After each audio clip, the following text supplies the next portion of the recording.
ডক্টৰে কৰা ভুল চিকিৎসাৰ বাবে আমি ভণ্টিক চিৰদিনলৈ হেৰুৱালোঁ। তাই মোৰ জীৱন উশাহ সকলো আছিল, যাৰ অবিহনে জীৱন আধৰুৱা। নিজ ভগ্নীৰ ন্যায়ৰ বাবে যুঁজি থকা এগৰাকী যুৱতীৰ সংগ্ৰাম এয়া। টকা লোভীয়া ব্যক্তিগত হস্পিটেলত নাকি লগাব কোনে? 19 বছৰীয়া জন্মদিনটো পালন কৰাৰ পিছতে অনিন্দিতাৰ দেহত ধৰা পৰিছিল কেঞ্চাৰ।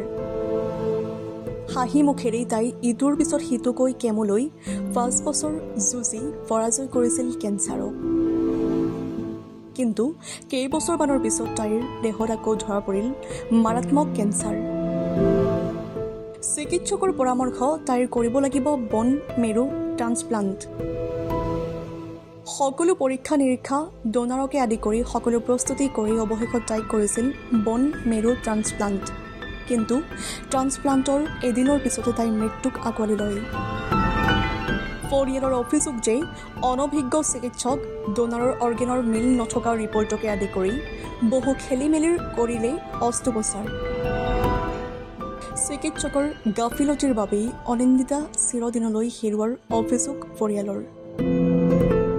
আজি 4 বছৰে অনিন্দিতাৰ ন্যায়ৰ বাবে যুঁজি আছে পৰিয়ালে। তাই ন্যায় নোপোৱালৈকে আমি যুঁজিম, যাতে আমাৰ দৰে কোনেও আৰু নেহেৰুৱাই নিজৰ আপোনজনক।